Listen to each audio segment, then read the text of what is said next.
What if I told you that the most powerful company in human history, a titan that controlled the very air of the digital world, spent 10 years slowly committing suicide? In 1998, they were invincible. By 2007, they were a laughingstock. They didn't lose because of a better competitor. They lost because they became a prisoner of their own success, trapped in a golden cage of their own making. This is the story of the decade where a giant stopped looking at the stars and started looking at its own reflection, and in doing so, almost vanished forever. Welcome back to the Null Theory channel. If you enjoy deep, meaningful stories, please take a moment to like, share this video, and subscribe to our channel to support us. To truly understand the slow-motion car crash that was Microsoft in the 2000s, you have to look at a single grainy video from 1998. It shows Bill Gates, then the richest man on Earth, sitting in a deposition room that felt more like a bunker. He isn't the benevolent philanthropist we see today. He is defiant, rocking back and forth in his chair with a rhythmic, nervous energy, his voice dripping with a mix of high-frequency genius and utter contempt for the government lawyers questioning him. This was the antitrust trial. The moment the world's most aggressive predator was finally cornered, one uni. For decades, Microsoft's DNA was simple: conquer, crush, and consume. But the trial acted like a massive dose of radiation, fundamentally altering the company's biology. It didn't kill them, but it gave them a monopoly hangover that would last a decade. The brilliance was replaced by a paralyzing fear of the law. Imagine the atmosphere in Redmond. A sprawling campus under the gray, weeping skies of the Pacific Northwest, where the once electric air of innovation was replaced by the stale, dry scent of legal documents. Every line of code, every new idea, and every strategic move now had to pass through a gauntlet of lawyers. Innovation didn't die in a lab. It died in a legal review meeting, choked by 1,000 what-ifs regarding regulatory compliance, quantity.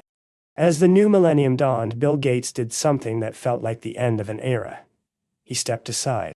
He handed the keys to the kingdom to Steve Ballmer, his longtime enforcer and college friend.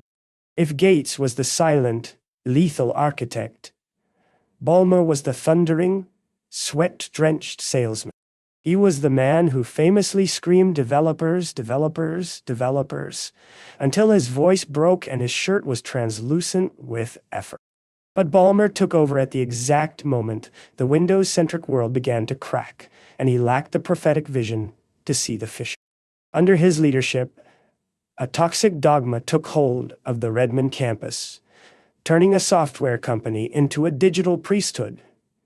If it doesn't sell more copies of Windows, it doesn't exist.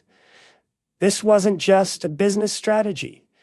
It was a fundamentalist religion that blinded them to the shifting tides of human behavior. Microsoft became the ultimate victim of the innovators' dilemma. They were so busy protecting the billions of dollars flowing in from Windows and Office that they became blind to the fact that the world was moving away from the desk and toward the pocket but I decided to take a video anyway. The first major shock to the system was the birth of a monster named Windows Vista. This project was supposed to be the crowning achievement of the decade, a longhorn project that would redefine the PC. Instead, it became a descent into a bureaucratic labyrinth. Imagine thousands of the world's smartest engineers, organized into warring silos, working for 6 agonizing years and spending billions of dollars, only to produce a product that people actively feared installing. The development environment was a nightmare of shifting requirements and broken promises. When it finally launched in 2007, it was bloated, slow, and incompatible with the very world it was meant to serve. The blue screen of death wasn't just a technical glitch anymore. It was a metaphor for the company's soul.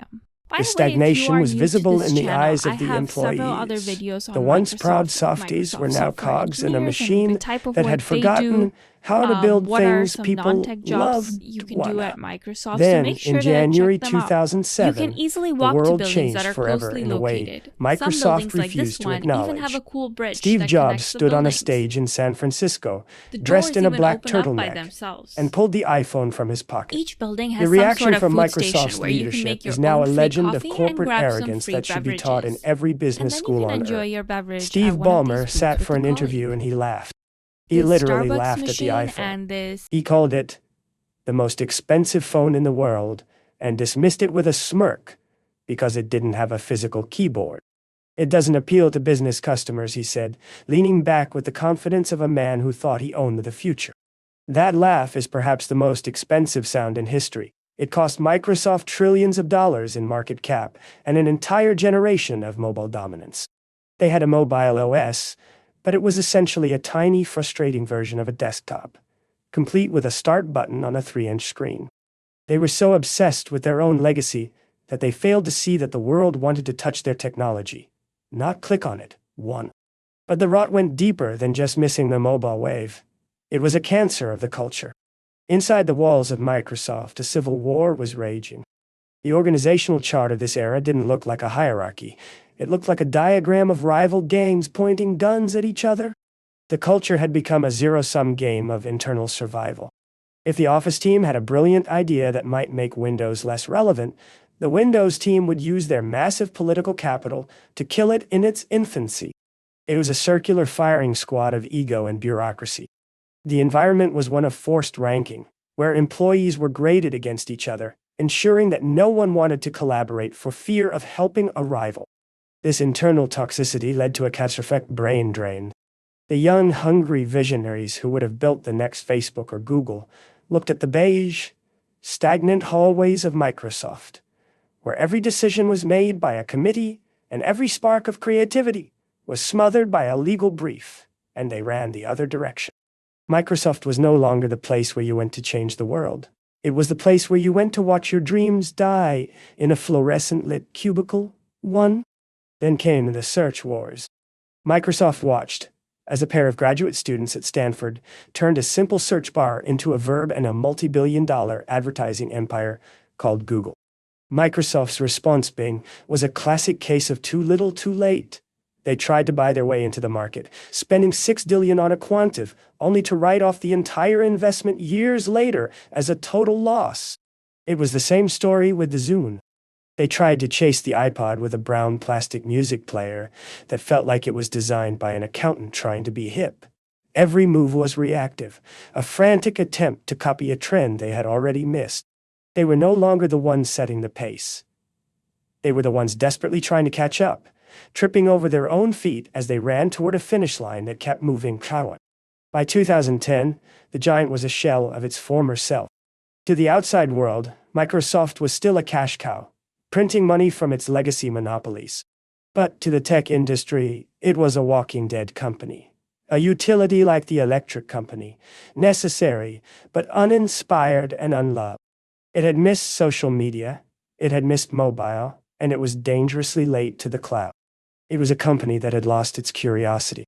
When you stop asking what's next, and start asking how do we protect what we have, you have already begun to die. The lost decade was a period of profound cultural ossification. They were the smartest guys in the room, and they were the last ones to realize the room had changed. The story of Microsoft's near collapse is a haunting reminder that dominance is the most fragile thing in the world. It shows us that the greatest threat to a kingdom isn't the barbarian at the gate, but the comfort of the king on the throne. Arrogance is a silent killer.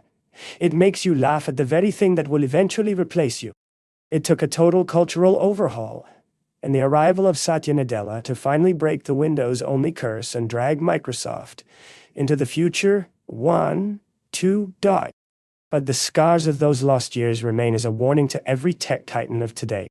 When we look at the silence of those empty hallways in Redmond during the Ballmer years, we aren't just looking at a business failure.